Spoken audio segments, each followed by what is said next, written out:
एक आध बार होता है। अरे दूसरे को छोड़ो, मैं दीदी की शादी में उतना मेकअप हुआ, उतनी हम खुद देख पहचान करके भाई है कि कोई और है, हम क्या जब तक क्या है ना, इस हिसाब से ना ऐसे इसका पता चले हम ब्राइटनेस इसकी बढ़ा दी, कंप्रेस करने के बाद अक्षर ना दिखे, बोर्डे नजर आए। जब कल ये हो गया था Sn of x is equal to, इतना काटना पड़ेगा, मेरी दीदी अगर इनको लेक्चर सुन ली ना तो कहेंगे आप तुमको बताते हैं। Sn of x is equal to this, ये कल निकाला गया था। फिर हम लोगों ने लिमिट फंक्शन निकाला, कहा गया जिस दिन आपका x 0 होगा उस दिन पूरा लिमिट फंक्शन केवल और केवल क्या होगा 0, क्योंकि 0 रखने पर ये बन जाएगा 1, ये बन जाएगा 1 माइनस 1 0, और n अप्रोचेस टू इंफिनिटी पर ये पूरी क्वांटिटी 0 हो जाएगी और केवल बचेगा 1 प्लस x स्क्वायर। इतना हुआ। अब इसके बाद चलो शुरुआत करते हैं। x does not equal to 0 पर चेक करना है कि जब x नॉन 0 होगा तो difference between Sn of x and our limit function s of x निकालना। चलो लिखना। Now for x does not equal to 0. Now for x does not equal to 0 and for a given epsilon greater than 0 we have, इसलिए जब x आपका non zero होगा मतलब domain के non zero point पर और किसी चुने गए positive number epsilon greater than 0 के लिए सबसे पहले हम कैलकुलेट करते हैं difference between Sn of x minus our limit function s of x। ये लिमिट सम फंक्शन कहलाता है क्योंकि जोड़ की लिमिट है, इसलिए this is equal to the difference between non zero पर Sn ऑफ x कितना है ये सामने लिखा है 1 plus x square minus 1 upon 1 plus x square की पावर n माइनस 1, ठीक, माइनस ये आपका होगा 1 प्लस x स्क्वायर। सही अगर लिखा जा सकता है। और गौर करो 1 प्लस एक्स स्क्वायर प्लस के साथ 1 प्लस एक्स स्क्वायर माइनस के साथ दोनों कैंसिल आउट हो गया। इसका मतलब आपको मिला this implies that mod of Sn of x minus s of x is equal to mod of minus 1 upon 1 plus x square की होल पावर n माइनस 1। ये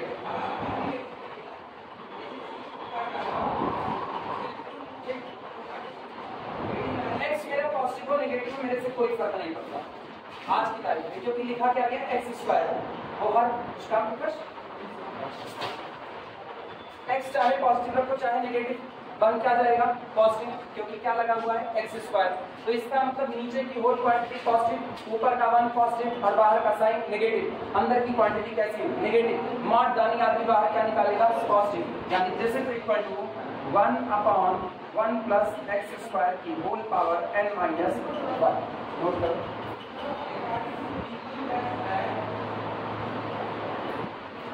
अब हम लोग बात करते हैं यहाँ the difference between Sn of x and s of x is less than epsilon if ये टोटल क्वांटिटी यानी इनका डिफरेंस लेस देन एप्सिलॉन होगा अगर इसकी वैल्यू लेस देन एप्सिलॉन, और इसकी वैल्यू कितनी आई थी if 1 upon 1 plus x square की whole power n minus 1 this quantity less than कितना एप्सिलॉन। हाँ यहाँ लिखा जा सकता है, पूरे को फ्लिप करो, दैट इज अर्थात if यदि 1 plus x square to the whole power n minus 1 is confirmly greater than 1 upon epsilon, greater than 1 upon epsilon। ठीक, मेरे को उस n minus 1 को नीचे उतारना है। एक ही रास्ता है, दोनों साइड का क्या कर दिया जाए log ले लिया जाए, लेकिन log का फंक्शन कैसा है डिक्रीजिंग या इंक्रीजिंग, सोच के बताना डिक्रीजिंग या इंक्रीजिंग इंक्रीजिंग। और जब log का फंक्शन इंक्रीजिंग है तो इनइक्वालिटी पर कोई फर्क नहीं पड़ेगा, यानी दैट इज अर्थात इफ n minus 1 सही है गलत n minus 1 log of 1 plus x square is greater than log of 1 upon epsilon। लिखा जा सकता है, वो पढ़ने वाला आ रहा है। That is, if यदि n minus 1 is greater than log 1 upon epsilon divided by log 1 plus x square। हाँ यार, और देखो n मिलने लगा, इस -1 को उधर भेज दो, -1 उधर जाएगा, दैट इज अर्थात if n is greater than कितना 1 plus log 1 upon epsilon divided by log 1 plus x square. सहमत हो इस बात से? आया? अब बस मेरा काम हो चुका। जरा x को अप्रोच कराओ 0 की तरफ। जब x अप्रोच करेगा 0 की तरफ तो ये log 1 प्लस x स्क्वायर की तरफ अप्रोच करेगा। गौर करना, x approaches to 0, this implies that log 1 plus x square approaches to log 1। सही है गलत? और जब ये log 1 होगा तो log 1 की वैल्यू कितनी? 0, यानी कि समथिंग अपॉन 0।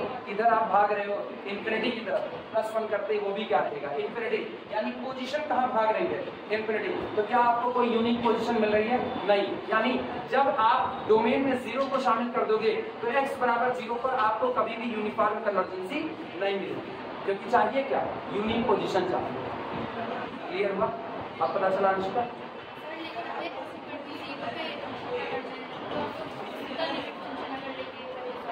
किसका?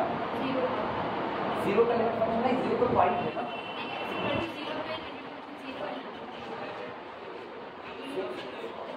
x इज इक्वल टू 0 पर आपका सीक्वेंस कांस्टेंट सीक्वेंस बन जाएगा।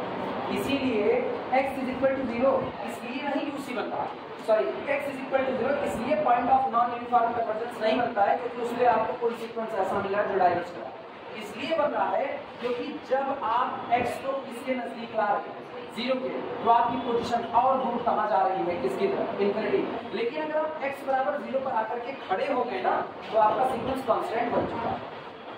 तो नेबरहुड की प्रॉपर्टी, इसीलिए याद रखिए जगह पर रिमार्क किया गया है यूनिफॉर्म कन्वर्जेंसी जब चेक की जाती है तो वो डोमेन बेस्ड नेबरहुड की प्रॉपर्टी हो जाती है। तो हम ये देख रहे हैं x कब आपका डेफिनेशन याद करो, point of non uniform convergence की डेफिनेशन क्या लिखवाए थे? कोई दिया गया पॉइंट नॉन यूनिफॉर्म कन्वर्जेंस का पॉइंट बन जाएगा अगर उसके किसी भी नेबरहुड में आप कोई भी नेबरहुड रहोगे, हर एक नेबरहुड में, और नेबरहुड कहाँ बनेगा? एप्सिलॉन पर। तो इसका मतलब 0 माइनस एप्सिलॉन से 0 प्लस एप्सिलॉन। इस नेबरहुड में आपको कोई यूनिक पोजीशन मिलने वाली नहीं है। जितना 0 के नजदीक होते जाओगे उतना पोजीशन दूर होती जाएगी, जितना नजदीक होगी उतना दूर होगी, और उतना log 1 प्लस x स्क्वायर कहाँ जाएगा? log 1 मतलब 0 की तरफ। तो ये कहाँ भाग रहा है? इंफिनिटी। ये कब इंफिनिटी भाग रहा है? जब x चल रहा है 0 की तरफ, 0 नहीं होगा, 0 की तरफ आ रहा है। जिस दिन x बराबर 0 हो जाएगा उस दिन तो आपका सीक्वेंस ही कांस्टेंट हो गया। आप समझ रहे हैं? इसीलिए 0 के इर्द गिर्द में दिक्कत आ रही है, इसीलिए हम कहेंगे जिसकी वजह से दिक्कत आ रही है, भले वो दिक्कत नहीं पैदा करा। सोचो तुम्हारा पड़ोसी है, तुम्हारे पड़ोसी से तुमको कोई शिकायत नहीं, लेकिन उसका लड़का इतना हरामी पीस इंसान है कि वो हर बार दिक्कत पैदा कर रहा है, तो तुम उसी से तो शिकायत करोगे। लड़के से तो करने जाओगे नहीं, क्योंकि पता है ना जैसे उससे शिकायत करोगे घूसा दे देगा। तो इसीलिए शिकायत किससे? उनसे जिनका वो लड़का है। तो 0 के नेबरहुड में दिक्कत आ रही है, तो इसीलिए point of non uniform convergence भी किसको कहा जाएगा? 0 को कहा जाएगा। जबकि बेचारा 0 एकदम गौ आदमी है, 0 करते ही सीक्वेंस ही क्या हो जा रहा है? कांस्टेंट। उसके बावजूद भी ब्लेम किस पे लगेगा? 0 पर, क्योंकि अपने इर्द गिर्द गंदे लोगों को पाला किसने? 0 ने। इसीलिए कहा जाता है ना कि हमेशा गलत लोगों से बच कर, वरना आपको बदनाम कर देंगे। रियल लाइफ की थ्योरी है, कुछ गले के नीचे उतरी, दिमाग के नहीं गले के नीचे उतरी, बस यही हाल है। 0 नहीं, आपको 0 डिस्टर्ब भी नहीं करा, आपको डिस्टर्बेंस केवल तब हो रहा है जब आप 0 के नजदीक जा रहे हो। जितना आप 0 के नजदीक जा रहे हो उतना आपकी पोजीशन दूर हो रही है, जितना 0 के नजदीक उतना पोजीशन दूर। और क्या 0 के कितना नजदीक जा सकते हो? 0 के कितना नजदीक? तुम्हारे और 0 के बीच की डिस्टेंस कितनी कम से कम हो सकती है? कितनी कम से कम हो सकती है? जितनी चाहो, जितनी चाहो। 0 नहीं हो सकती मैथ में, 0 इतना नहीं हो सकता। मैथ में आप 0 के नजदीक जा रहे हो तो आप 0 पर टच नहीं कर पाओगे, इस बात को याद है ना? तो आप जितना चाहो, जब कोई पूछे ना 0 के कितना नजदीक जा सकते हो, जितना तुम कहो उतना नजदीक चले जाए। अगर तुम कहोगे कि तुम्हारे और 0 के बीच की डिस्टेंस 1/2 रह जाए तो आप ये पर आ जाएंगे। 1/100 कहोगे पेपर भी चले जाएंगे, इससे भी नजदीक चले जाएंगे। 1/1000 से कम दूरी कहोगे उससे भी नजदीक। तुम जितना कहोगे उतना नजदीक। लेकिन ये याद रखना, तुम जितना 0 के नजदीक जाओगे अपने सीक्वेंस में पोजीशन को खोजने के लिए उतना ही दूर जाना पड़ेगा। तो तुमको पता चलेगा ये 0 मुझको दिक्कत पैदा कर रहा है, हम जितना इसके नजदीक जाने की कोशिश कर रहे हैं उतना यूसी होने के लिए और दूर जाना पड़ रहा है।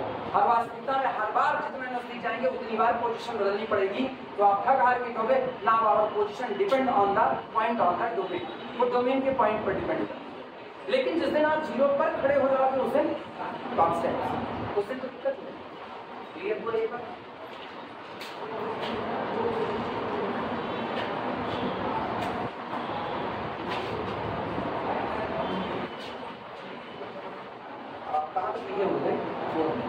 ये मिटाए थे, ये कंफ्यूजन सबको दूर हुई ना, क्यों हम x इक्वल टू 0 करें लेकिन हम 0 नहीं ले रहे हैं, क्योंकि हम x इक्वल टू 0 नहीं, पता है लिमिट में or x is equal to 0 नहीं, आर x अप्रोचेस टू 0 और अप्रोचेस टू 0 होने पर नॉन जीरो, तो इसीलिए क्या ले रहे हैं ऊपर। क्लियर हुआ सबको? इसीलिए कभी भी इसको लेने की गलती नहीं बनती, वो लेने पर आपका सीक्वेंस कांस्टेंट सीक्वेंस बनेगा जो कि ऑलरेडी कन्वर्जेंट है। याद करो पहली चर्चा में कहे हैं x इज इक्वल टू 0 के लिए m इज इक्वल टू 1 से ही वर्क करना चालू होता है, ठीक है, क्योंकि पूरा कांस्टेंट, इसीलिए अब इनकी चर्चा बाकी है। चले आगे।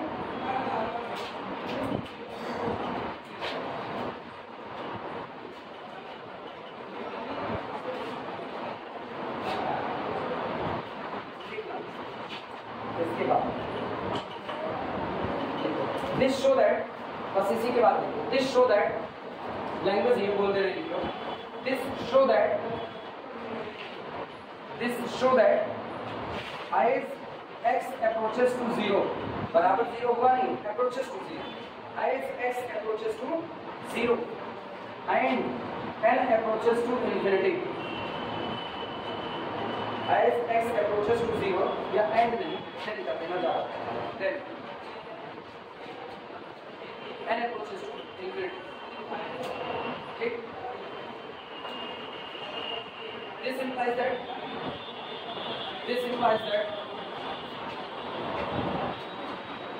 we cannot get, हम नहीं प्राप्त कर सकते, we cannot get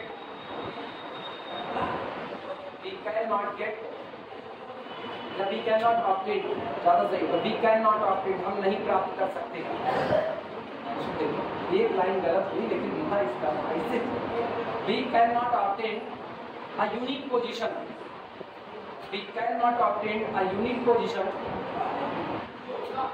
which only depend on epsilon, we cannot get a unique position which cannot obtain a unique position which only depend on epsilon, which only depend on epsilon.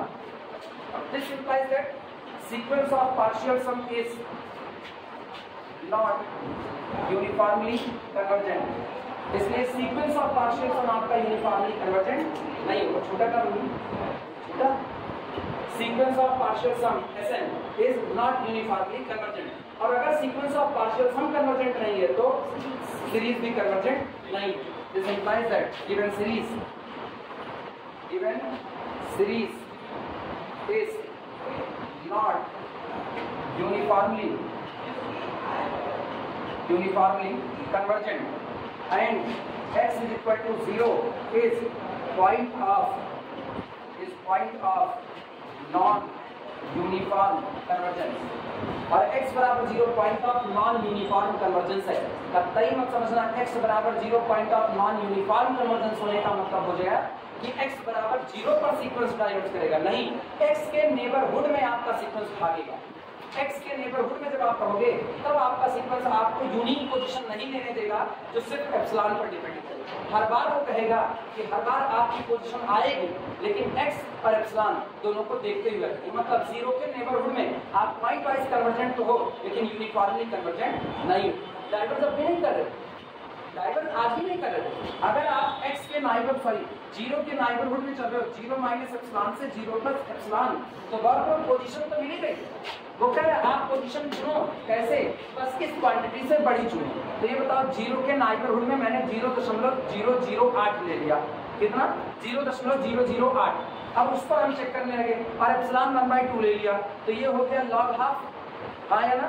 और ये x हो गया 0.008 हो गया, तो 008 का square कोई fix number आएगा, तो 1 प्लस समथिंग, वो तो 0 नहीं होगा ना, तो ये पोजीशन दिया, ये पोजीशन दिया, 1 को ऐड करो, ये सब जोड़ करके आपको एक पोजीशन मिली, उस पोजीशन से बड़ा आप इसको ले लो 10 को, मिली पोजीशन की नहीं, मतलब आप पॉइंट वाइज कन्वर्जेंट हो। आप x बराबर 0.0028 ले लो, तब भी ये सारे लोग फिक्स हो जाएंगे कि नहीं, फिर आपको पोजीशन मिलेगी, तो x के यानी 0 के नेबरहुड में आप हर बार कैलकुलेट करके पोजीशन पा रहे हो, लेकिन वो पोजीशन हर बार किस पर डिपेंड कर रही है, x पर। जितना आप 0 के नजदीक जा रहे हो उतनी पोजीशन दूर लेनी पड़ रही है, जितना 0 के नजदीक जा रहे हो उतना सीक्वेंस में और ज्यादा चलना पड़ रहा है। तो जैसे ही आप कहोगे व्हेन x अप्रोचेस टू 0, आपको इतनी दूर जाना पड़ेगा कि पोजीशन अप्रोचेस टू इंफिनिटी, लेकिन मिलेगी जैसे x को फिक्स करोगे पोजीशन मिलेगी। तो सवाल क्या हुआ, सवाल का जवाब दोनों एक ही हो गया कि क्या पोजीशन x पर डिपेंड कर रही है, जवाब है हाँ, पोजीशन x पर डिपेंड कर रही है, एप्सिलॉन पर तो करेगी, एप्सिलॉन से तो पोजीशन आजाद हो नहीं सकती, केवल आपको ये चाहिए कि आपकी पोजीशन x से आजाद होगी या नहीं। अगर आपकी पोजीशन x से फ्री हो गई तो इसका मतलब आप यूनिफॉर्म कन्वर्जेंस पा चुके हो, लेकिन वो हो नहीं पा रही है, इसीलिए आप यूनिफॉर्म कन्वर्जेंस नहीं हो पाए। क्यों नहीं हो पा रहे, 0 के नजदीक में नहीं हो पा, इसीलिए सारा ब्लेम किसके सिर पे छोड़ा जाएगा, 0 पे। क्यों, 0 के बगल में कोई ब्लेम लेने को तैयार नहीं।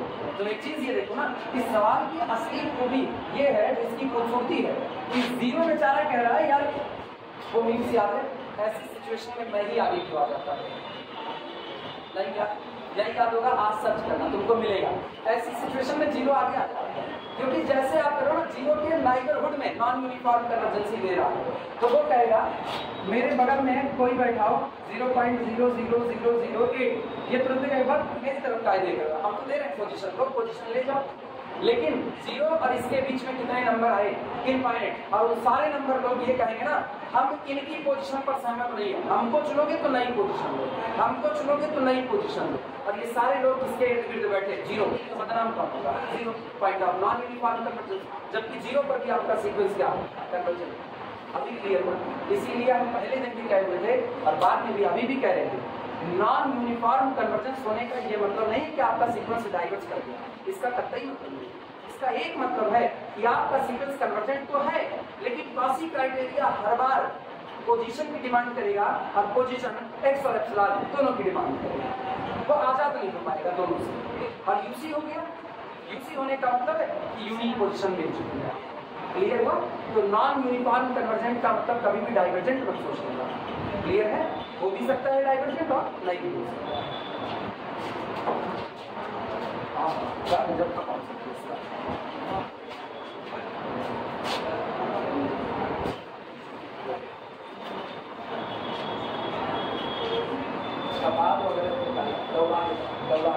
पता है, इसको सिर्फ रट करके एग्जाम में देना होगा बस, अगर हम इसको दौड़ा के पढ़ा दें तो ये केवल रट करके देना होगा और कुछ नहीं हो सकता।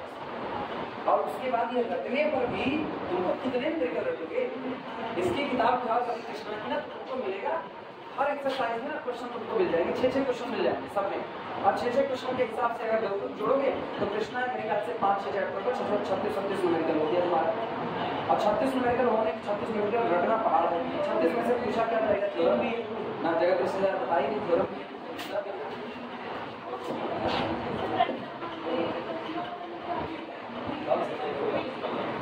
एक तो नहीं याद रखने का, ये सीधे सब्जेक्ट है।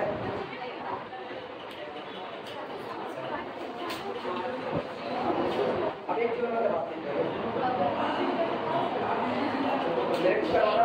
Problem based on best class skill test, लेकिन नहीं करो। अच्छा एक चीज करो, एक नोट लगा लो, इसी न्यूमेरिकल का नोट लगाओ, ये न्यूमेरिकल बदल भी सकता है ना, ये न्यूमेरिकल बदल सकता है। अब हम इस न्यूमेरिकल में से डोमेन से 0 हटा रहे हैं, और डोमेन से 0 हटाने की कहानी देखना, पहले तो वो भी कर दे, नोट लगाना, note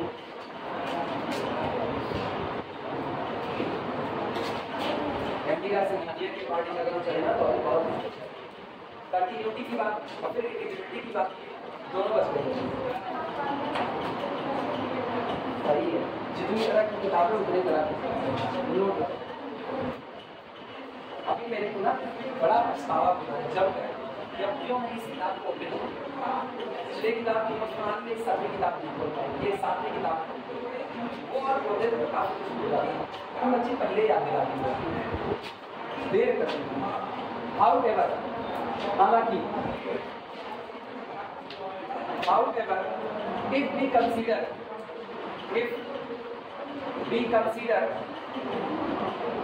however if we consider the closed interval a से लेकर के open infinity जहां पर a greater than 0 डोमेन से 0 को बाहर कर दो, जो बदनाम था उसी को बाहर कर दो, डोमेन से 0 बाहर। अब देखो अब आपकी सीरीज का नेचर क्या होगा, अब आपकी सीरीज क्या यूनिक क्वेश्चन दे पाएगी या नहीं दे पाएगी। आओ देखिए the maximum value of L maximum the maximum value of 1 plus जब मिटा दी तो पूरा कौन सा log 1 upon epsilon upon log 1 plus x square is और इसकी मैक्सिमम वैल्यू, अगर मुझको इसकी मैक्सिमम वैल्यू मिल गई तो हम उसी मैक्सिमम वैल्यू के आगे का इंटीजर चुन लेंगे और यूनिक पोजीशन वहां से तय करेंगे।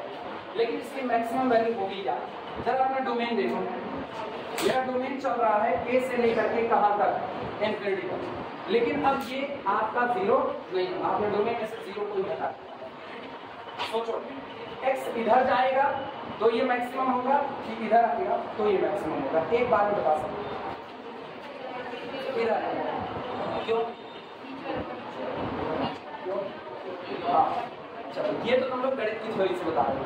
अंदजुआ देखो, अंदजुआ अभी अभी जब x बढ़ रहा था किसकी तरफ तो पोजीशन के लिए आप कहां भाग रहे थे, मतलब बड़ी वैल्यू कहां दे रहा था, इधर आने का, तो इसका मतलब x को इधर खिसका दो आपको टॉप वैल्यू मिलनी चालू हो जाएगी। अरे ये नॉन टॉप वैल्यू मिलनी चालू हो जाएगी, इसका मतलब x = k आप यहाँ पर रख दो, आपको इसकी सबसे बड़ी वैल्यू मिल जाएगी। और इसकी एक बार आपको मैक्सिमम वैल्यू मिल गई तो मुझको m greater than this quantity चुनना है, बस उससे बड़ा आप चुन लो। अब what ever be the x, आप कहां से आए हो, -इनफिनिटी से तैरते हुए यहां तक आए हो, तब आपको एक टॉप वैल्यू मिली हुई है और आप उससे भी बड़ा इंटीजर, उससे भी बड़ी पोजीशन ले रहे हो। तो इसका मतलब अब आपकी पोजीशन डोमेन के पॉइंट पर डिपेंड नहीं करेगी, अब वो सिर्फ किस पर डिपेंड करेगी, एप्सिलॉन पर।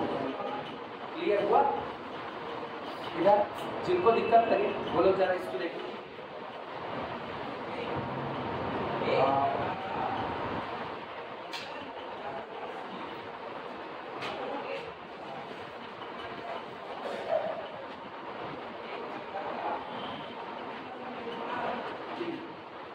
ठीक है, 3 ले और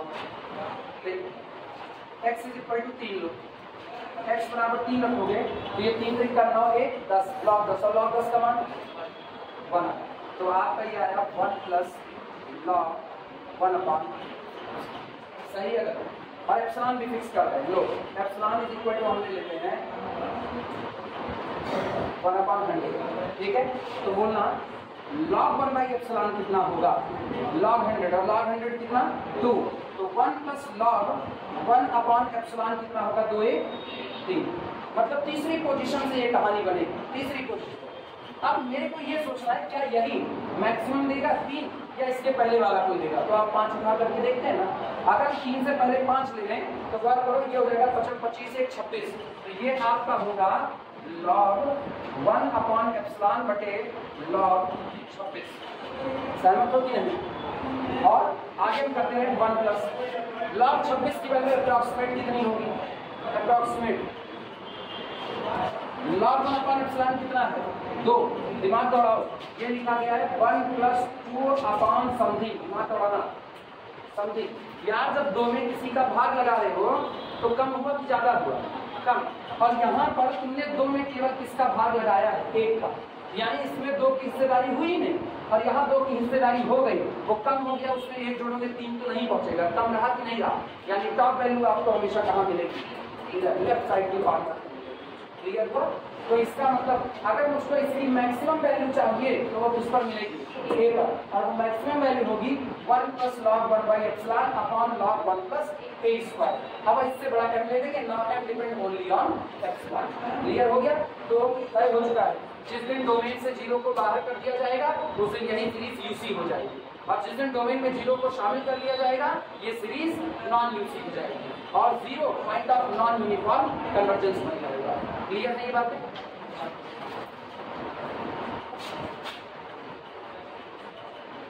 एमडी रैक सिनारियो में शायद इसका डोमेन क्लोज इंटरवल 0 से बन गया है ना। क्या वैल्यू इसकी ना, then maximum value of this is 1 plus log 1 upon epsilon upon log upon log 1 plus is maximum value of this quantity is this विजय ना, विजय नाम थोड़ी देर के बाद बड़े साल नजर आए यार, कहाँ थे?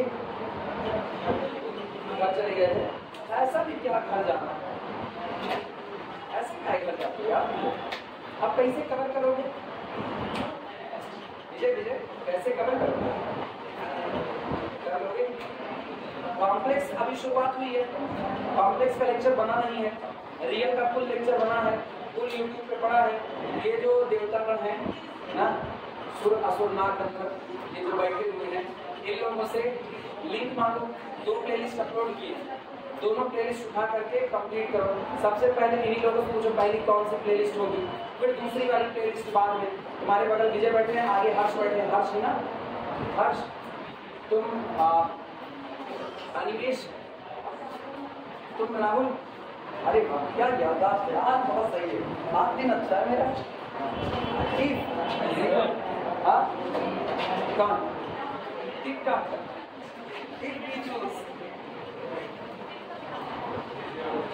if we choose a positive integer, if we choose a positive integer, अगर हम ऐसा पॉजिटिव इंटीजर चुनते हैं, we choose a positive integer small m greater है, जो कि बड़ा है किससे? 1 plus log 1 upon epsilon upon log 1 plus a square।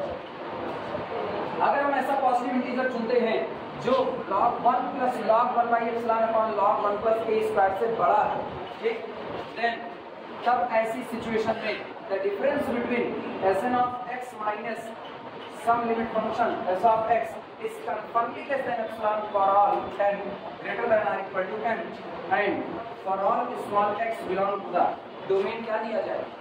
Domain close interval a से लेकर के, और ये ना क्लोज हो ओपन हो सब चलेगा, ये क्लोज हो ओपन हो सब चलेगा, बस 0 ना हो, a को 0 नहीं है बस।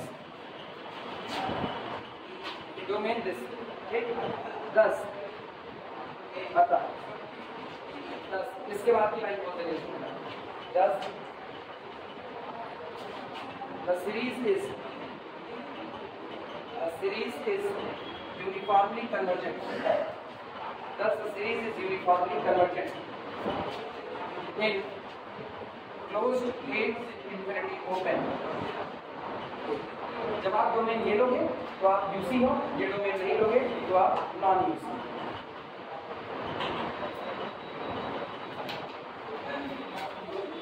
याद है यूनिफॉर्म कन्वर्जेंसी का ना होना, यूनिफॉर्म कन्वर्जेंसी का ना होना डाइवर्जेंट होने की गारंटी नहीं, ठीक है। यूनिफॉर्म कन्वर्जेंट नहीं है लेकिन पॉइंट वाइज कन्वर्जेंट हो, ऐसा भी हो सकता है। ठीक है पूरा सब लोगों का हो गया। हाँ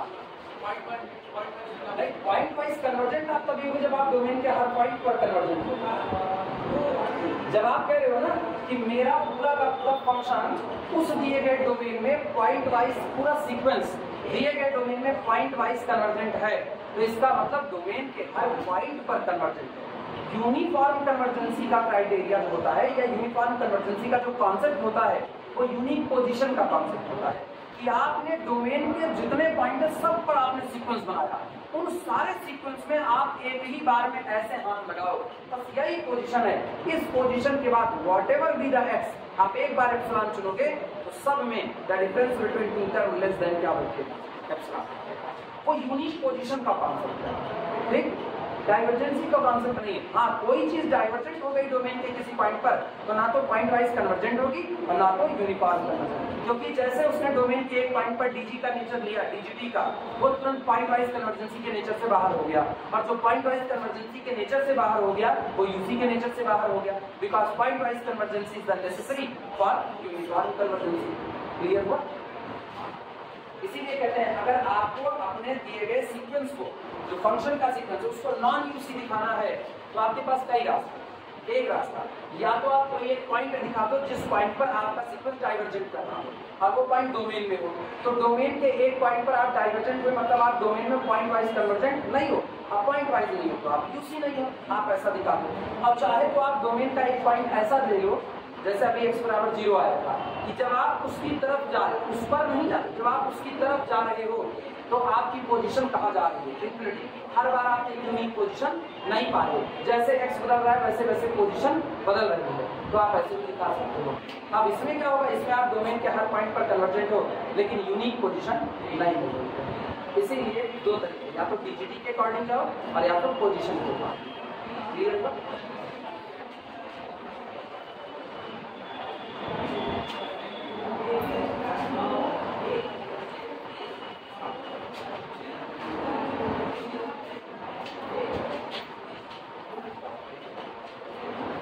चलो हेडिंग डालो, कंटिन्यूटी ऑफ यूनिफॉर्म लिमिट।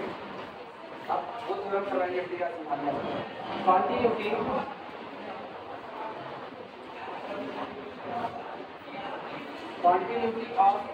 हम अभी कंटिन्यूटी पढ़ाए नहीं तो कायदे से मुझको नहीं करवाना, लेकिन फिर भी अब इतना तो हम लोग कंटिन्यूटी वगैरह जानते हैं कि कंटिन्यूटी क्या होता है, डिसकंटिन्यूटी क्या होता है, तो एक थ्योरम तो हम लोग लिख के एकदम कर ही सकते हैं। ऐसा सारी बातें क्या करता है, continuity of the uniform limit, of the uniform limit of a uniform convergence sequence, of a uniform convergence sequence, of a uniform convergence, continuity of the uniform limit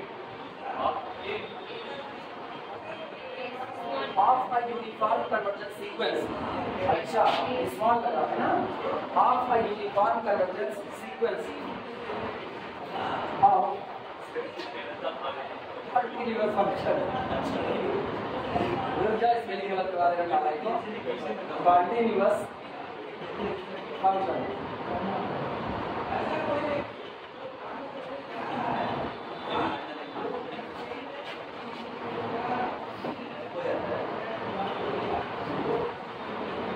अपनी आवाज में नहीं पूछी गई थ्योरम बस का, बाकी बिलासपुर, कानपुर, शंकर, JNTU, अमृतसर, शिवाजी, कुरुक्षेत्र, हिमाचल, मेरठ, जलई पूरे पूछी गई, अपने आप नहीं पूछी। अजीब अजीब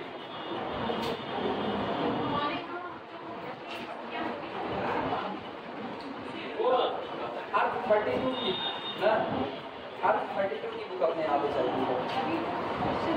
continuity of the uniform limit of a uniform convergence sequence of the continuous function। इसका मतलब ये है कि आपका जो सीक्वेंस दिया गया होगा, जो भी आपको सीक्वेंस दिया गया वो सीक्वेंस केवल और केवल कंटिन्यूअस फंक्शंस का रहा होगा।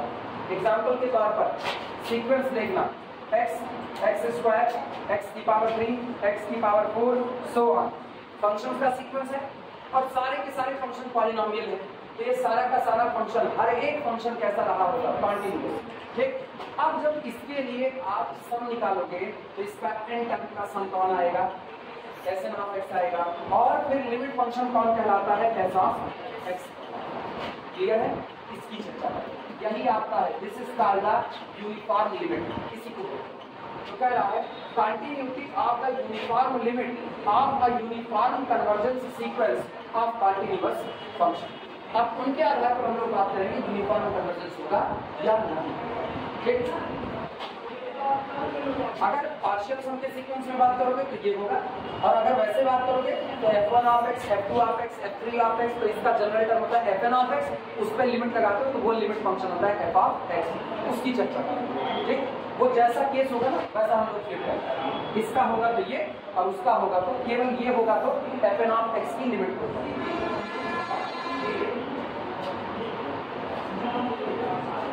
लिखना थ्योरम का स्टेटमेंट नोट करो।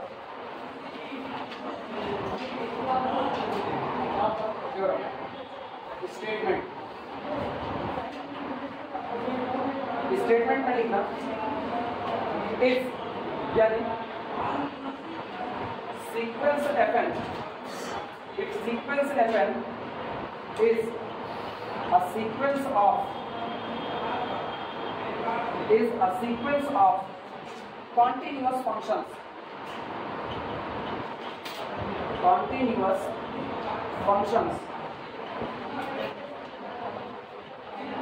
if sequence fn is a sequence of continuous functions on an interval close to interval ab, and if fn converges to f, ये रहा आपका limit function, fn converges to f uniformly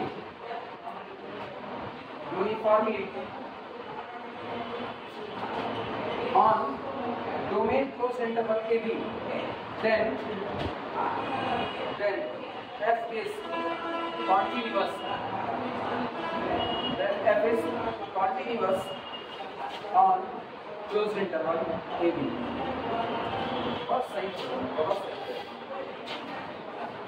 इसका use जब हुआ ना तब सही था।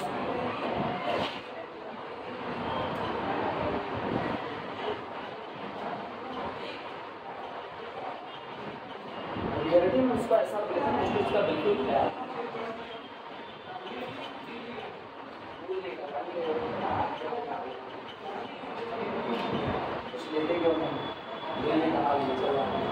एक लड़की का नाम है उसका, वो मैसेज नहीं, सर अम्मी की तबीयत खराब हो रही है, वीडियो लेक्चर दे दीजिएगा प्लीज, और हम कुछ दिन बताइए उतने दिन बाद से हम ज्वाइन कर लेंगे, तो हम ठीक मिल जाएगा। और एक लड़की आती है, उसका नाम है नाजिया। अब हम सोच रहे हैं हमको मैसेज नाजिया, हम नाजिया की महक समझते। अब उसके बाद कल हम लेक्चर अपलोड किए तकरीबन 11 साढ़े 11 बजे, सुबह नाजिया अपने भाई के साथ आई, तो हम सोच रहे हैं अभी तो इनकी कल अम्मी तबीयत खराब थी, आती चली कैसे आएंगे, क्लास में जाते हैं उससे कह रहे बच्चे का लेक्चर बहुत देर से अपलोड हुआ था, अगर तुझे सोच करके आई हुई हो कि लेक्चर नहीं मिलेगा तो चलो कोचिंग ही कर देते हैं, तो ऐसा कुछ नहीं था, लेक्चर देर से अपलोड हुआ, ऐसा मैंने किए नहीं, तब हमको पता चला ये मैं वो कॉल कर नाजिया आप कई बार मेरा नाम पूछे, समझो ये है क्या, मैंने sequence f1, f2, f3, f4 so on, ये आपका एक सीक्वेंस है। लेकिन इस सीक्वेंस में जितने भी फंक्शन लिखे गए हैं वो सारे के सारे फंक्शन दो छूटे,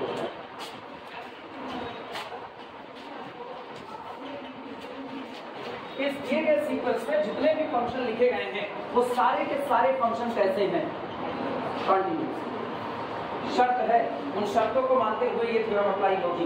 एक फंक्शन का सीक्वेंस दिया गया है और उसमें जितने फंक्शन लिखे वो सारे के सारे कंटिन्यूअस हैं, और सारे के सारे फंक्शन के एक ही डोमेन क्लोज इंटरवल ab पर क्या हो जाते हैं, डिफाइन हो जाते हैं। क्लियर है? ये तो हम लोग पहले से जानते हैं, ये फंक्शन अलग अलग डोमेन पर नहीं, सेम डोमेन पर डिफाइन होते हैं। ठीक, इसके बाद हो गया अगर आपका ये पूरा का पूरा सीक्वेंस किसी एक फंक्शन पर जाकर के कन्वर्ट करता है f पर, तो हम लोग ये जानते हैं किसी को लिमिट फंक्शन कहा जाता है। कह रहा है कि अगर ये कन्वर्जेंसी यूनिफॉर्मली है, अगर ये कन्वर्जेंसी यूनिफॉर्मली है तो आप गारंटी है कि ये जो आपका लिमिट फंक्शन आया ये भी कैसा होगा, continuous. If sequence of continuous functions converges uniformly on f, then that limit function f must be continuous. Confirm. लेकिन कैसा, पॉइंट वाइज से नहीं, अगर ये पॉइंट वाइज है तो उसकी गारंटी नहीं, लेकिन अगर ये आपका यूनिफॉर्मली कन्वर्जेंट है तो गारंटी है कि ये आपका कैसा रहा होगा, कंटीन्यूअस होगा। अब गौर करो, याद करो, एक स्टेटमेंट हम लोग एक बार बात की हम लोगों ने कहा था P implies Q, आया ना। अगर P है तो Q होगा, लेकिन अगर P नहीं है तो Q भी नहीं होगा। इसका मतलब खुदा ना खास्ता ये यूनिफॉर्म कन्वर्जेंस ना हुआ, ये पॉइंट वाइज कन्वर्जेंस हुआ, तो ये आपका कभी भी कॉन्टिन्यूअस नहीं, कभी भी नहीं। If this sequence is only point wise convergence, only uniform नहीं, if this sequence is only point wise convergence on the domain AB, then limit function must be discontinuous. वो कन्वर्जली कैसा होगा? discontinuous. But if it is uniformly continuous, sorry, if it is uniformly convergence on the domain closed interval AB, then this limit function must be continuous. Clear है? अब याद करो, इसमें अगर ये है तो ये होगा, इसका ना होना इसके ना होने की गारंटी है, लेकिन इसका होना इसके होने की गारंटी नहीं। इंप्लाइज एंड इंप्लाइज दैट नहीं चल रहा है। क्लियर हुई ये बातें? तो इसका मतलब अगर आपको दिखाना है कि ये नॉन यूनिफॉर्म कन्वर्जेंस नहीं है, अगर आपको दिखाना है कि ये नॉन यूनिफॉर्म कन्वर्जेंस नहीं है, तो आप इसको डिसकंटिन्यूअस दिखाओ। अगर आपका लिमिट फंक्शन एक बार डिसकंटिन्यूअस हो गया तो ये कतई नहीं हो सकता। ये नहीं है तो ये नहीं होगा, ये है तो ये होगा। याद आ रहा है? P implies Q की सारी। और इससे ना मेरा अभी वाला न्यूमेरिकल आसान हो जाएगा। अभी वाले न्यूमेरिकल में आप लिमिट फंक्शन निकालो, एक बार आप जब लिमिट फंक्शन निकालो, लेकिन सुनो, तुम सीरीज के लिए लिमिट फंक्शन मत निकालना। यहाँ बात सीरीज की नहीं बल्कि किसकी हो रही है? सीक्वेंस की। तो अगर तुमको सीरीज दी गई f1 plus f2 plus f3 plus up to so on, ये सीरीज दी गई, तो आप एक काम करो, तुमको पता है कि सीरीज यूनिफॉर्म कन्वर्जेंस होगी अगर उसका पार्शियल सम का सीक्वेंस यूनिफॉर्म कन्वर्जेंस होगा। तो आप पार्शियल सम का सीक्वेंस बनाओ, s1 s2 s3 so on, बन गया। यहाँ से आपको क्या मिल जाएगा? Sn of x, Sn of मिल गया, तो इसके ऊपर लिमिट लगा करके आप बना लो क्या? S of x। अब ये लिमिट फंक्शन है किसका? सीक्वेंस का। आया ना? ये सीरीज का नहीं, ये लिमिट फंक्शन है किसका? सीक्वेंस का।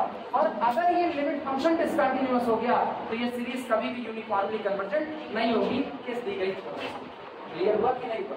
इसका ही अब तक ये न्यूमेरिकल बहुत आसान होगा, क्योंकि जो हम लोग s of x निकाले हैं वो नॉन जीरो पर 1 प्लस एक्स स्क्वायर है, और जीरो तक कितना है? जीरो। मतलब ये जिस दिन आप जीरो पर उस दिन यही हो, अदरवाइज आपकी शुरुआत 1 प्लस एक्स स्क्वायर। मतलब आपका इनिशियल फंक्शन था, दिमाग दौड़ाओ, y बराबर कितना? एक्स स्क्वायर, फिर वो हो गया y बराबर 1 प्लस एक्स स्क्वायर। ग्राफ की शिफ्टिंग हुई, ग्राफिकल ट्रांसफॉर्मेशन। मतलब अब जीरो से नहीं, दूर से शुरू हो रहे, टूटन आ गई कि नहीं आ गई। और जैसे ग्राफ टूट गया, limit function s of x अपना कैसा होगा? डिसकंटिन्यूअस। किस पर? x बराबर 0 पर। तो x बराबर 0 पर वो डिसकंटिन्यूअस, तो ये UC नहीं होगा, और ये UC नहीं होगा तो सीरीज भी UC नहीं होगा। कुछ 4% गुजर बना के सब लोगों चले आगे, पहले इसी को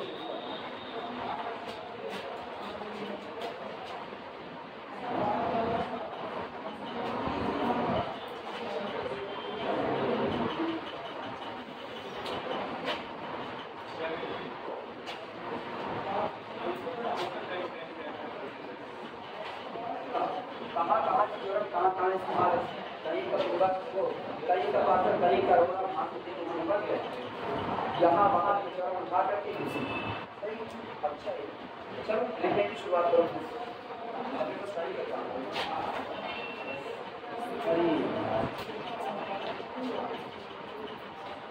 अच्छा, स्टेटमेंट समझ में आया? पहले स्टेटमेंट समझ में आया? ठीक है, प्रूफ कर दो। ठीक है, देखा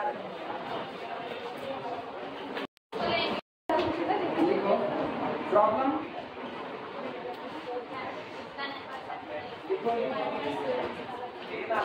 लिखना चालू करो। Problem based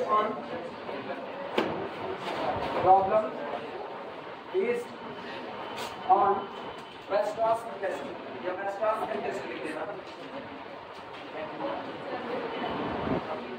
problem based on Weierstrass M test. Weierstrass M test पर बेस्ड प्रॉब्लम की शुरुआत हो रही है।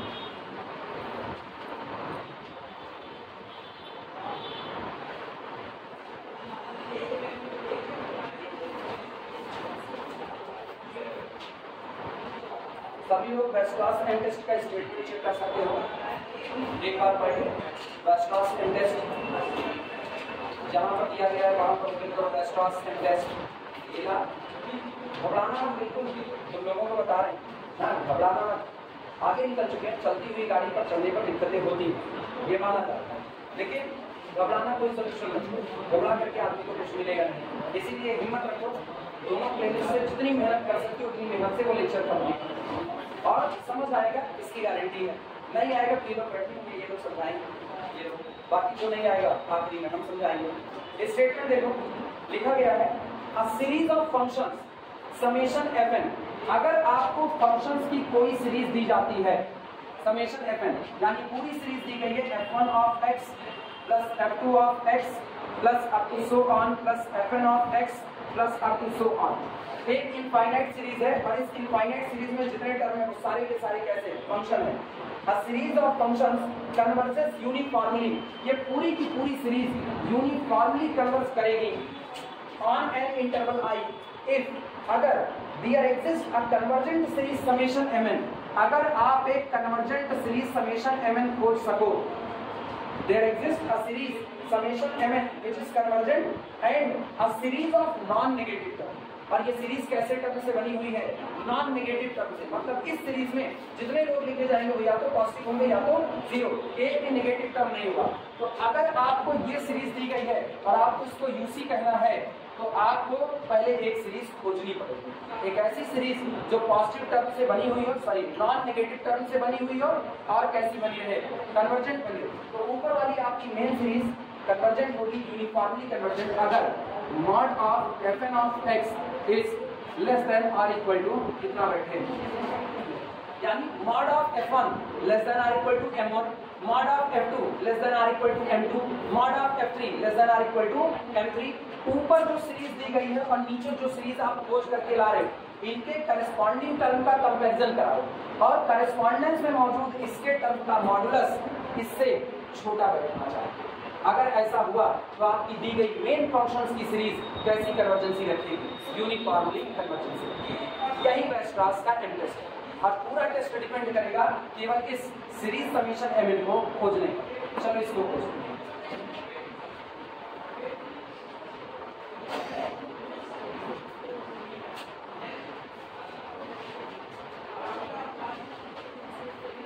प्रॉब्लम नोट करो, show that problem है show that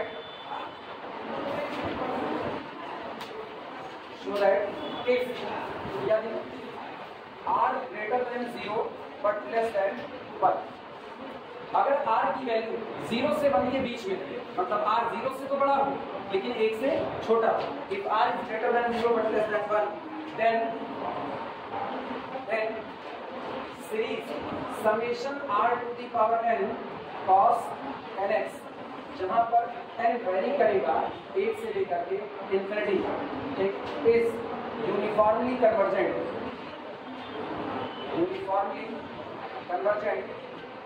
CGT लिख देना शॉर्ट में, uniformly convergent on real number set capital R।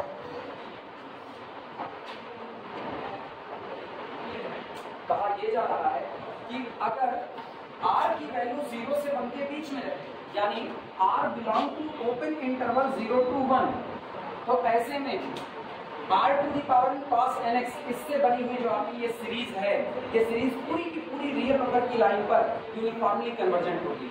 Whatever be the x we get a unique, इसके लिए सीक्वेंस ऑफ पार्शियल सम के लिए ये पूरे के पूरे रियल नंबर के डोमेन में, आपका जो डोमेन है पूरा रियल नंबर का सेट, उस पर ये सीरीज हमेशा यूनिफॉर्मली कन्वर्जेंट बनी रहेगी। यही बात अपने को साबित करेगी। ध्यान देना कैसे हम लोग इसके ऊपर एम टेस्ट लगाएंगे। हम लोगों के दिमाग में एक बात है कि मुझको एक सीरीज खोजनी है जो सीरीज नॉन नेगेटिव टर्म से बनी हुई हो, एक बात। दूसरी बात, mod of fn less than or equal to बैठे किससे, mn से। ये जो दूसरी वाली शर्त है ना, यही सीरीज को खोजने में मदद करेगी। दूसरी वाली शर्त कैसे, वो सुनो। सबसे पहले आप ऊपर वाली सीरीज से fn निकालते हैं। अगर हम इस सीरीज को सही सलामत लिखें तो वो इस सीरीज का पहला टर्म क्या होगा, r cos x। पहला n बराबर 1 के लिए, n बराबर 2 लो तो plus r square cos 2x, 3 लो r की पावर 3 cos 3x। इस तरीके से चलते हुए nth टर्म होगा r की पावर n cos nx और सीरीज ऑनवर्ड आगे बढ़ती जाएगी। तो मुझको पता है ये जो निकल करके आया ना, दिस इज fn ऑफ, यही आपका कौन हो जाएगा fn ऑफ x। तो हम लोग एक काम करते हैं, हम लोग चुन लेते हैं fn ऑफ x को और fn ऑफ x के ऊपर क्या बैठा देते हैं मॉड। तो ये बनेगा mod of r to the power n और cos nx। सही या गलत लिखा जा सकता है। ये आपका एक नंबर हो गया Z1, ये आपका एक हो गया Z2 और mod of Z1 into Z2 is equal to mod of Z1 mod of Z2 लिखा जा सकता है। चलो यहीं से शुरुआत करते हैं और पता है अब हम इसको ऐसे लेकर के सॉल्व करते करते आगे बढ़ेंगे और सिचुएशन पैदा करेंगे less than r equal to something. ये जो समथिंग होगा ना, यही समथिंग मेरा काउंट होगा mn, और एक बार मुझको mn मिल गया तो समेशन mn निकालना बड़ी बात है। क्लियर हुआ? चलो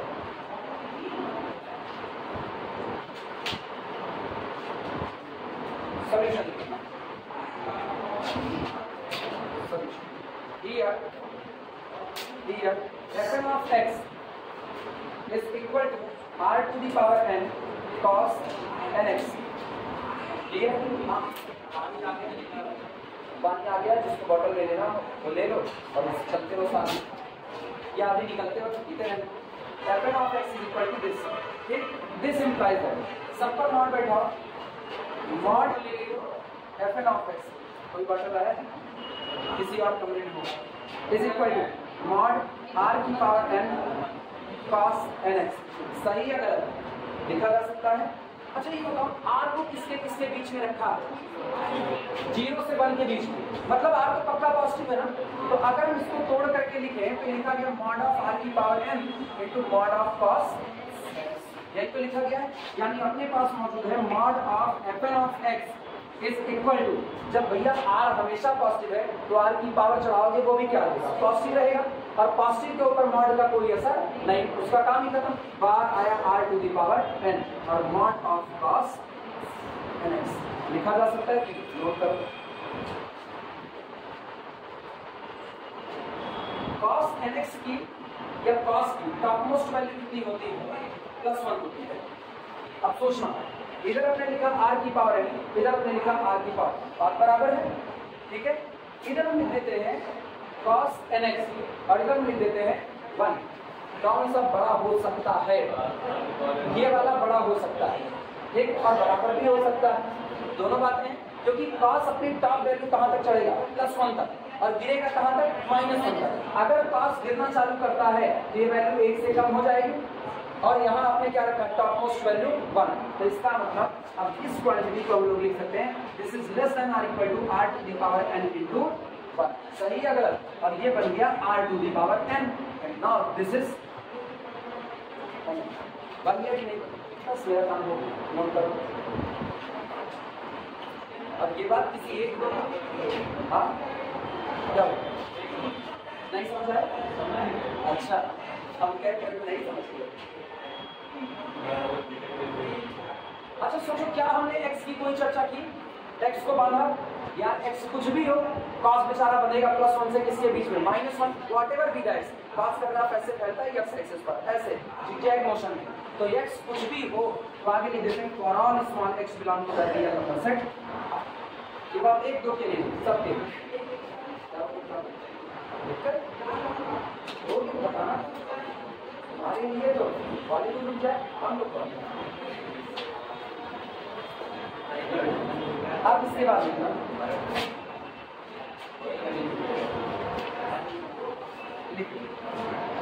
since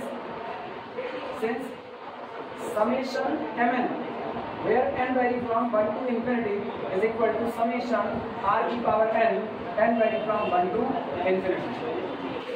हाँ यार, मेरे को क्या खोजना था? पहले हमको mn खोजना था, इधर कंसंट्रेशन बरकरार रखो। पहले अपने को mn खोजना था, mn खोजने के बाद उससे सीरीज बना लेनी थी। तो mn के आगे समेशन बैठा तो समेशन mn, क्या सीरीज बन गई कि नहीं? अगर हम सीरीज को ओपन करें तो देखो क्या लिखा गया।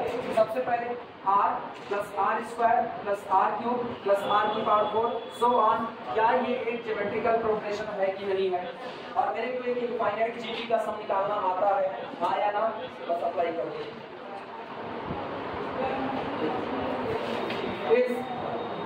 a geometric series या जीपी लिख देना है, is a geometric progression। ठीक, लेकिन इस geometric progression में r कैसा है? with r greater than 0 but less than r greater than 0 but less than 1। और यहाँ पर जरूरत पड़ती है बीएससी फर्स्ट ईयर में पढ़े गए सीक्वेंस और सीरीज चैप्टर की नॉलेज। सीक्वेंस और सीरीज के चैप्टर में बड़े साफ सुथरे बात पर यह लिखा जाता है कि अगर आपका कॉमन रेशियो r 0 से 1 के बीच में हो, 1 से कम हो, तो आपकी ये सीरीज हर हाल में कन्वर्जेंट होती है। ये वहां पर लिखा जाता है। हम लोगों को यहाँ इसको दिखाना नहीं, हम लोग उसी सेंस का इस्तेमाल कर लेंगे। आई बात समझ में? लिखना with r greater than 0 less than 1 and hence it is convergent. इसके ऐसा होने से and hence it is convergent, and hence it is convergent. ये अब तक कैसा हुआ? कन्वर्जेंट हुआ।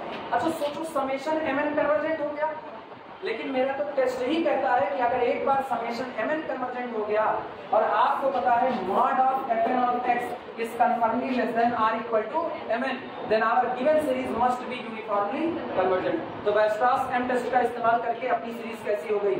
यूसी हो गई। लिखो सो बाई वेस्ट्रास क्या क्या लिखिए? सो केवल लिखे हो, सो मत जग जाओ ना। Here, mod of fn of x is less than or equal to mn and summation mn is CGT। और समेशन mn कैसा हो गया? कन्वर्जेंट। सो भाई वेस्ट्रास एम टेस्ट WMT, तुम लोग चाहे तो पूरा लिख देना। Weierstrass M test given series is uniformly convergent। पूरा लिखें, uniformly convergent। इसलिए वेस्ट्रास एम टेस्ट से दी गई सीरीज आपकी कैसी होगी? Uniformly convergent.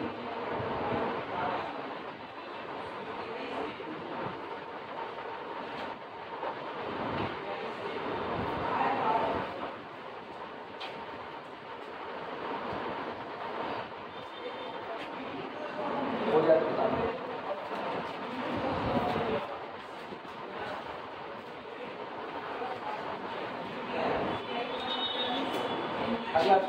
अगला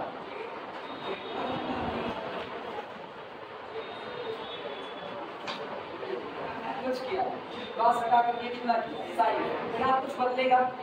नहीं, सब कुछ जैसे का तैसे चलेगा, बस क्रॉस की जगह क्या होगा? साइन, क्योंकि साइन भी -1 से किसके बीच चलता है? +1। तो पूरा सवाल यही लिख डालो, पूरा प्रूफ सामने मौजूद है। साइन एलएक्स, ये आपका क्या हो जाएगा? कर दो यार, मेरे से क्या? साइन एलएक्स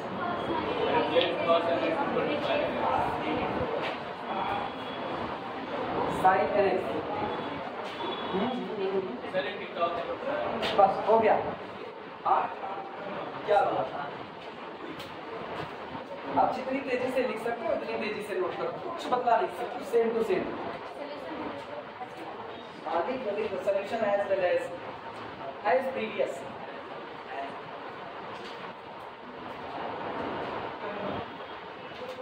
सोचो आप मेरी स्पीड कितनी, 2 सवाल कैसे पलट चलाते हो? नहीं सर, एक सवाल यार इतना मिटाने में कम से कम 10 बार पलट चटकाए, झूठ बोलते हो। हाँ, क्या फर्क पड़ेगा? साइन तब भी बना रहेगा बेचारा। साइन +1 -1 से बाहर जा ही नहीं सकता, तो वॉट एवर भी है मेरे को फर्क ही नहीं पड़ता। साइन 2x की मैक्सिमम वैल्यू -1 से +1, साइन 3x -1 से +1, 10x -1 से +1, वो हटेगा ही नहीं अपनी जगह से, इसीलिए आपको कोई दिक्कत नहीं। कौन सा? हाँ जब मर्जी बुक कर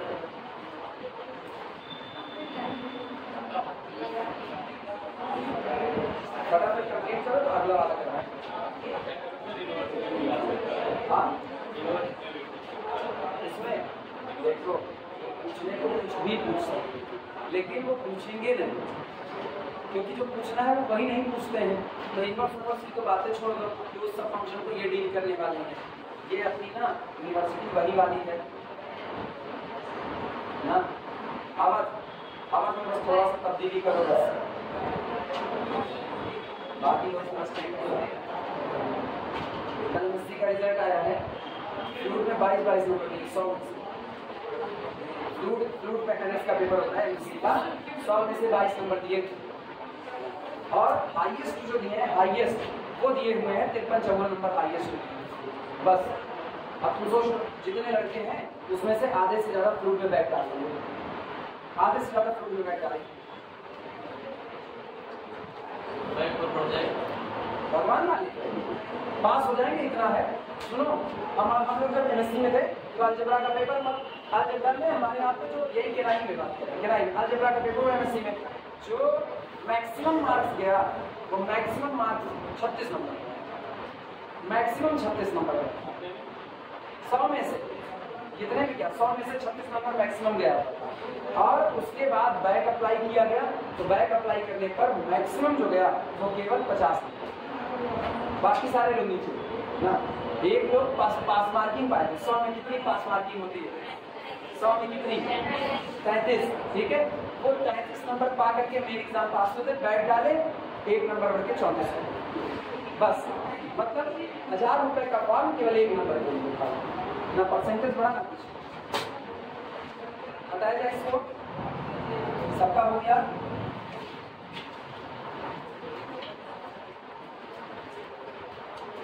ऐसे व्यवस्था थोड़ी गड़बड़ी है, वो पड़ा हुआ। अगला सवाल लिखो, problem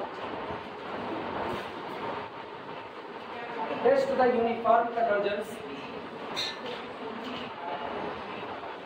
test the uniform convergence,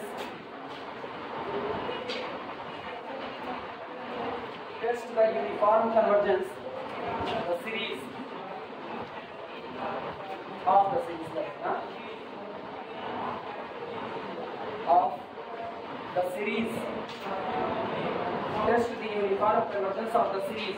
पहली सीरीज आपको दी जा रही है summation x upon n plus x square का होल स्क्वायर, जहाँ पर n वैरी करता है 1 से इंफिनिटी तक। और दूसरी सीरीज आपको दी जा रही है summation x upon n into 1 plus n x square, और एक बार फिर से n वैरी करेगा 1 से इंफिनिटी। दो सीरीज आपको दी जा करें, इन दोनों सीरीज का आप यूनिफॉर्म कन्वर्जेंस टेस्ट कीजिए कि ये सीरीज यूसी होगी या नहीं होगी।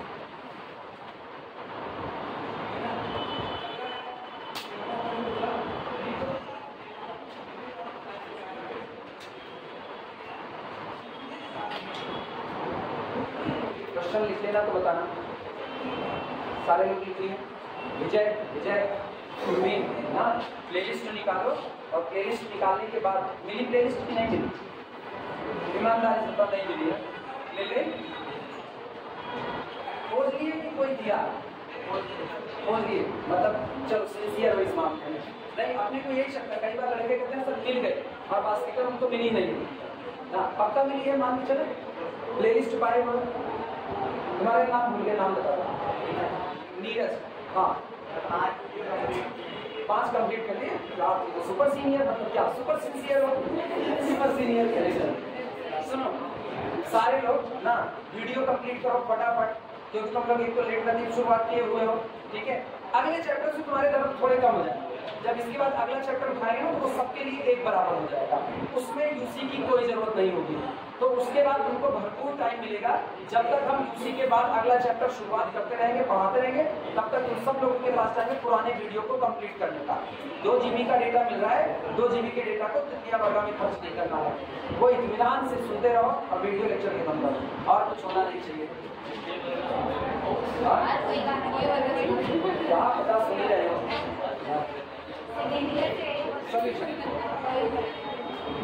चलो पहली सीरीज हुआ सबसे पहला, फिर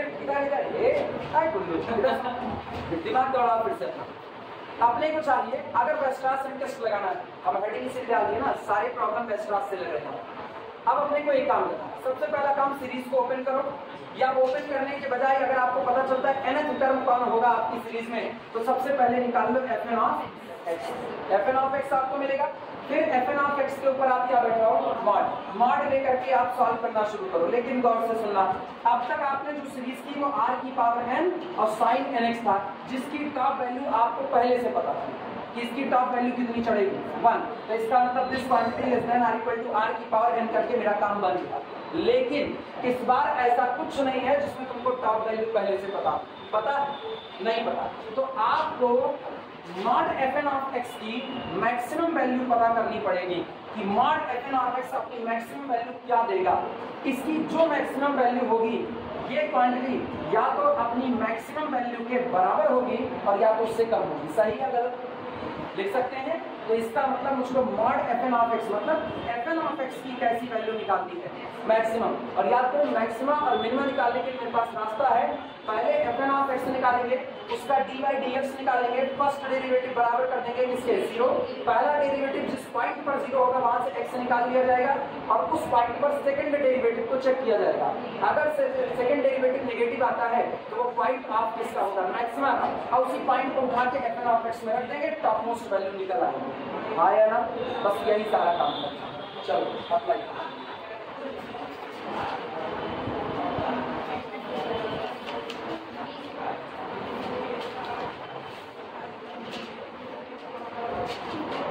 लिखना हियर fn ऑफ x बराबर क्या हो, कंफ्यूजन क्या है। Here fn of x is equal to x upon n plus x square का होल स्क्वायर। ठीक, चलो भैया x के लिए इसको डिफरेंशिएट करो। तुम लोगों को आता है उसमें इंटीग्रेशन या differentiation. d dx of fn of x is equal to, differentiate करो, पहले नीचे वाला छूट जाएगा n प्लस x स्क्वायर का होल स्क्वायर, ऊपर वाले का डिफरेंशिएशन इंटू 1 माइनस ऊपर वाला छूट गया, नीचे वाले का डिफरेंशिएशन हुआ 2 into n plus x square, और फिर n प्लस x स्क्वायर का डिफरेंशिएशन x के लिए कितना 2x और whole divided by n plus x square का होल पावर 4। होल स्क्वायर था उसका भी स्क्वायर, होल पावर कितना हो गया 4।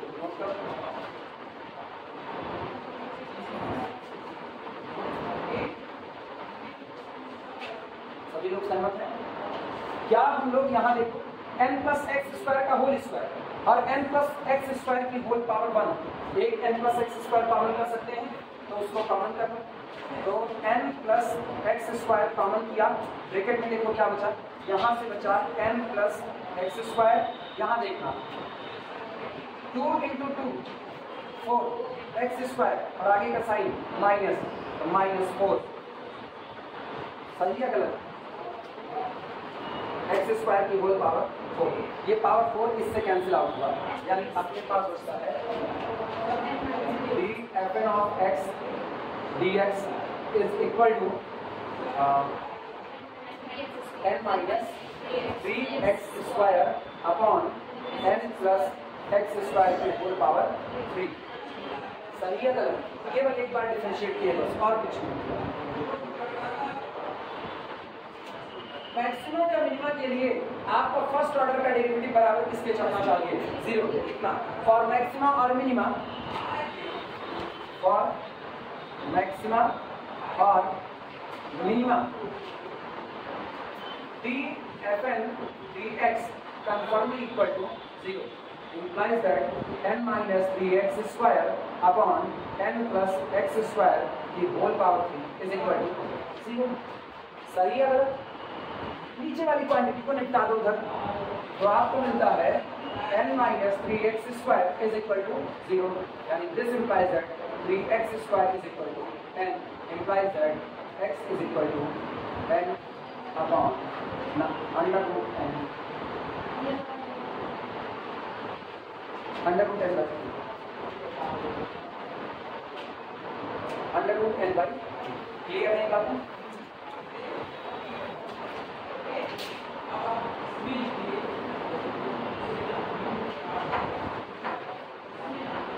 मतलब मुझको वो पॉइंट मिल चुका है जिस पॉइंट पर या तो मुझे मैक्सिमा मिलेगा और या तो मुझको मिनिमा मिलेगा। मेरा काम किससे बनना है, मैक्सिमा से या मिनिमा से? मैक्सिमा से, क्योंकि मुझको mod fn of x less than or equal to mn चाहिए, मतलब टॉप वैल्यू चाहिए मैक्सिमा।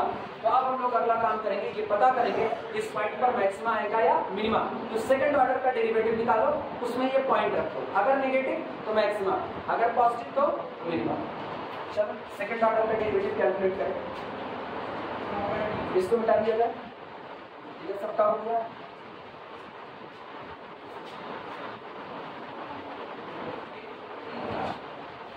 सेकंड ऑर्डर का डेरिवेटिव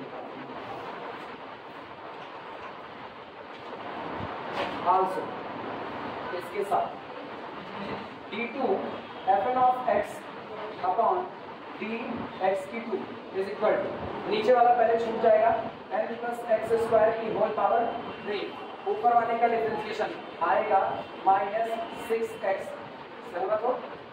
माइनस 6x माइनस, अब ऊपर वाला छोड़ो, n माइनस 3x स्क्वायर, नीचे वाले का differentiation 3 into n plus x square का होल स्क्वायर इंटू 2 और होल डिवाइडेड बाई इसकी पावर 2, यानी 3 गुना 6, n प्लस एक्स स्क्वायर की होल पावर।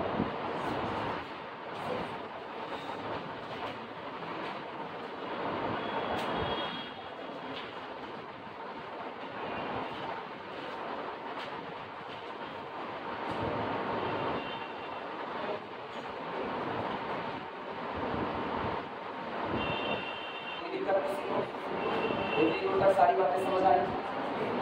अगला implies that t2 fn of x dx की 2 is equal to, दिमाग दौड़ाओ, n प्लस एक्स स्क्वायर की power 3, n plus x square की power 2, कम से कम पावर 2 तक हम कॉमन कर सकते हैं, तो हम बाहर निकालते हैं n प्लस एक्स स्क्वायर की होल पावर 2 को बाहर निकालते हैं, जो बचता है उसको लिखना है। अच्छा वो भी कॉमन है, 3 दूनी 6, 6x वो भी बाहर निकालते हैं, इससे अच्छा फिर क्या होगा 6x बाहर, तो ये दो घात बाहर कर चुका है और ये माइनस साइन छोड़ा हुआ है, तो minus n plus x square, सही है गलत? जीरो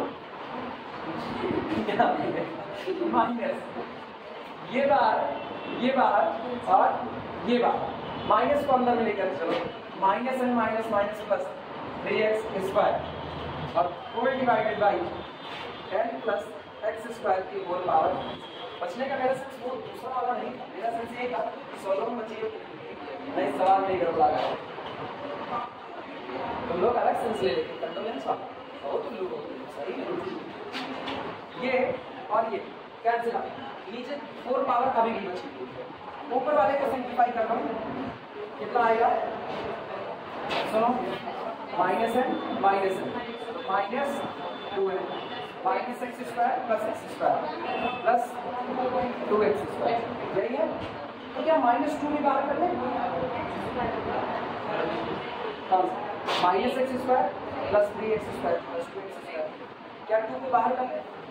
अगर हम 2 को बाहर करें तो उसको बाहर कौन करता है, 6 दूनी 12 12x, और अंदर में क्या बचेगा वो बताना। जब यहाँ से आप 2 को बाहर किए तो एक्स स्क्वायर माइनस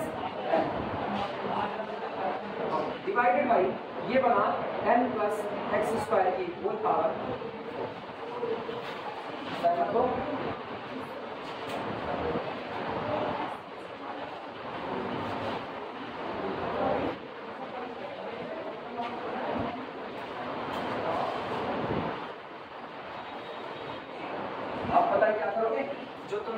की वैल्यू निकाली है उस x की वैल्यू को उठा करके यहाँ पर सब्स्टिट्यूट, उसी वैल्यू को यहाँ पर नाउ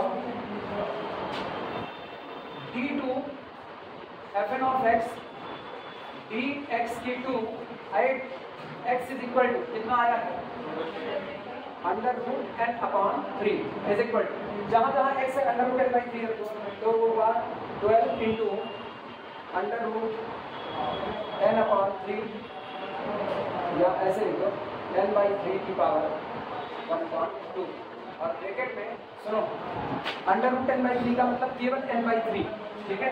ये आपका हो गया n/3 minus n divided by इधर n प्लस n/3 whole to the power.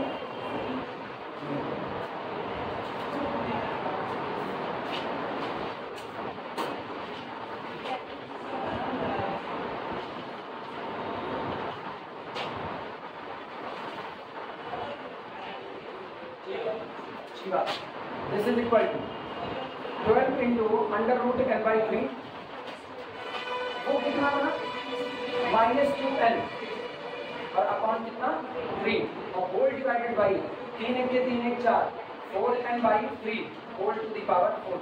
सुनो मेरा काम बन चुका है, दिमाग दौड़ाओ। n नेचुरल नंबर है ना, f1 f2 f3 n natural, तो ये आपका कैसा रहा पॉजिटिव, 12 आपका कैसा है पॉजिटिव, नीचे वाला कैसा होगा पॉजिटिव, n रखोगे तो माइनस का वो भी कैसा पॉजिटिव, लेकिन माइनस का साइन क्या बनाया नेगेटिव, तो ये whole quantity confirmly less than 0।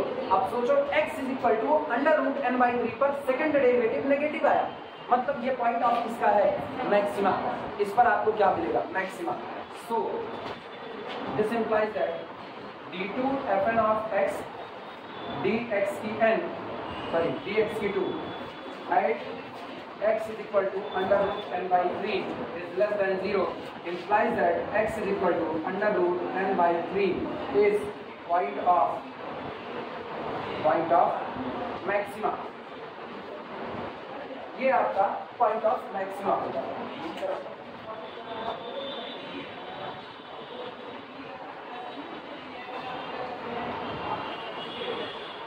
समझ लो सारी बातों से, इसका मतलब इस पॉइंट को उठा करके fn of x में रख दो, आपको fn of x की मैक्सिमम वैल्यू कितनी होगी वो मिल जाएगी, और जैसे मैक्सिमम वैल्यू मिली उसी को क्या मान लेंगे mn मान लो। बस मेरे को mn की कन्वर्जेंसी को देखना है, mn कन्वर्जेंट होगा कि नहीं, आसान है, कोई बहुत मुश्किल काम तो नहीं। समझना ये है कि fn of x कैसे मिलेगा और उसके बाद mn कैसे मिलेगा, मिटाया जाए इधर कदम जा सकते हैं।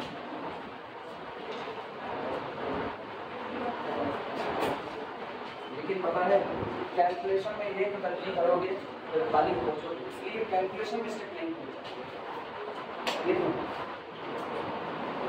सो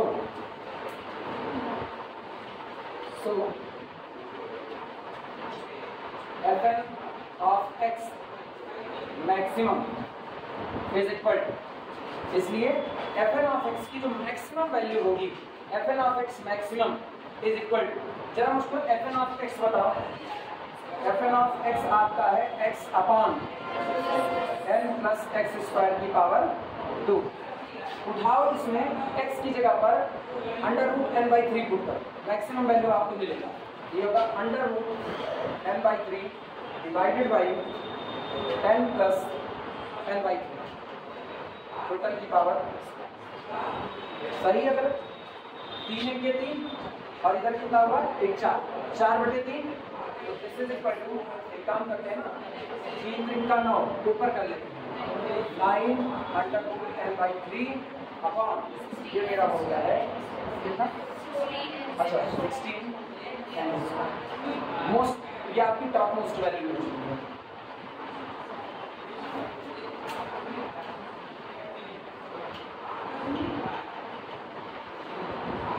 कुछ करेंगे क्या नहीं कटेगा, कटेगा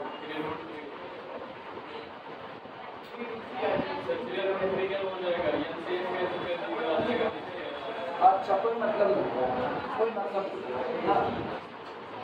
अरे वो ऊपर 3√3 और नीचे 16 n टू द पावर 3/2 1/2 कितना 3/2 ना लिखना चाहो तो लिख सकते हो। क्या ये था 3√3 अपॉन 16 n की पावर 3/2 आना 3/2 और काटने पीटने इतना काटने पीटने ना 3 की पावर 3/2। अरे यार ये तो छोड़ दो तब भी सही है, वहां ले जाओ तब भी सही है, तो सोच लो तब भी सही है। ये दुनिया हमेशा सही है, बस आप इसको लेक्सिकोग्राफी में समझ सको।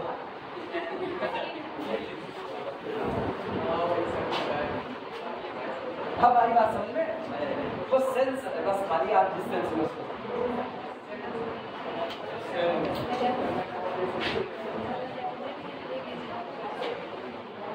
चले आगे सॉल्व किया जाए। सुनो मैक्सिमम वैल्यू मुझको मिल चुकी है और जो मुझको मैक्सिमम वैल्यू मिली है अब हम लोग बोल सकते हैं therefore इसलिए mod of fn of x is either less than or equal to top value अपनी है 3√3 अपॉन 16 n की power 3/, this is less then और इक्वल टू दिस पॉइंट।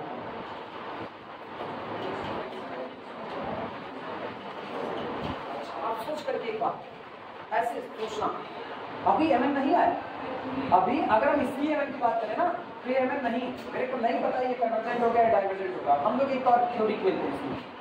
इधर हमने लिखा 3√3 छोड़, इधर हम केवल एक बात लिख रहे हैं 1 अपॉन n की पावर 3/, सहमत हो? इधर हम लिख रहे हैं 1 अपॉन n की पावर 3/2। क्या दोनों बराबर है कि नहीं? दोनों बराबर है। अच्छा, इसके बाद हमने इसमें मल्टीप्लाई कर दिया 3 × √3 का, लेकिन हमने उसमें किसी का मल्टीप्लाई, कौन बड़ा कौन छोटा, कौन सा ये बड़ा और वो छोटा, लेकिन हम इसको 16 से डिवाइड लगाते हैं, उसको डिवाइड नहीं लगाया, कौन बड़ा कौन छोटा। अब ये बड़ा होगा और ये छोटा होगा। ये खेल पूरा समझ में आया? और ये मेरा हो गया m, यानी this whole quantity confirmly less than 1 upon 10 to the power 3/। पहले पढ़ी बातें ठीक, दिक्कत नहीं हो तो अब ये तो खाली कहने की बात की नहीं है, लेकिन होती तो है नहीं यार। यूनिवर्सल ट्रुथ से कौन इनकार कर सकता है? पता है तुम इतनी देर तक बैठी हुई हो, हम होते ना अब तक तो कहते अब घर चलते, चलो घर चलते हैं, समझ नहीं आता है, हम तो चले जाते पक्का। अरे इसका मतलब नहीं है तुमको कहने घर चली जाओ, ऐसा कुछ नहीं, मेरा इंटेंशन नहीं है। अच्छा ये सबको समझ में आना कैसे हुआ, इसीलिए 1 by 1 स्टेप में करके इसको दिखाते। अब सुनो, ये कुछ और नहीं, नाउ दिस इज, अब आपको mn मिल चुका है इतनी देर के बाद, और अगर mn ये है तो निकाल बनाओ तो summation mn where n vary from 1 से इंफिनिटी, ये कौन होगा? समेशन 1 अपॉन n की पावर 3/2 और n वैरी फ्रॉम 1 से इंफिनिटी। ये बताओ 3/2 का मतलब 1 से बड़ा या 1 से छोटा? 1 से बड़ा। और अगर तुमको एक हाइपरज्योमेट्रिक सीरीज याद आ रही होगी जो बीएससी फर्स्ट ईयर में समेशन 1 अपॉन n की पावर p पढ़े होंगे, तो इसकी कन्वर्जेंसी का टेस्ट होता था, वहां पर कहा जाता था if the value of p greater than 1 then this series confirmly be the convergent and if it is less than 1 then this series must be the divergent.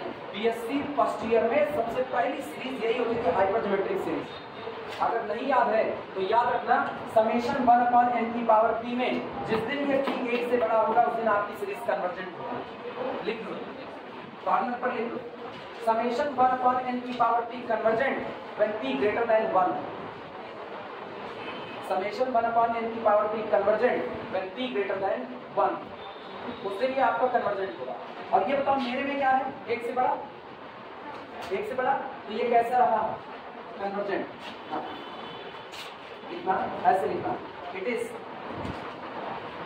Summation 1 upon n की power p form, ठीक। So convergent as p is equal to 3/2 greater than 1, इसलिए ये कैसा होगा? Convergent. सोचो अगर ये convergent है तो जब समेशन mn कन्वर्जेंट है तो आपकी मेन सीरीज कैसी convergency? UC Weierstrass M test का इस्तेमाल करो, लिख लो। So by Weierstrass M test given given series must be UC. इसलिए वेस्ट्रॉस एंड टचलर दी गई सीरीज हर हाल में कैसी होगी, यूनिफॉर्म कन्वर्जेंस होगी। आई बात समझ में? और भैया आप तीसरा वाला न्यूमेरिकल नहीं हो सकता है, कॉलेज पहुंचना हर हाल में, क्लास लेनी आप पढ़ेंगे, तो इसीलिए कितने पर इसको रोक रहे हैं। कल मैथ के लिए नहीं आओगे, लेकिन मैथ के लिए संडे को ग्रुप में निगाह बना करके रखोगे। हम 7 बजे लखनऊ उतर गए और मुझको लगा कि हम 10 साढ़े 10 तक सुल्तानपुर आ जाएंगे, तो 11 बजे तुम्हारी क्लास करा देंगे, ठीक है? मैसेज तुमको 2 घंटे पहले मिलता है। हाँ बच्ची, अदरवाइज 12 बजे की क्लास है, ये 1 घंटा तुमको शिफ्ट कर लेंगे तो तुमको पढ़ा देंगे, 3rd सेमेस्टर पढ़ा देंगे और बीएससी 1st सेमेस्टर पढ़ा देंगे, तीनों क्लास पढ़ा देंगे 6 बजे तक शाम को।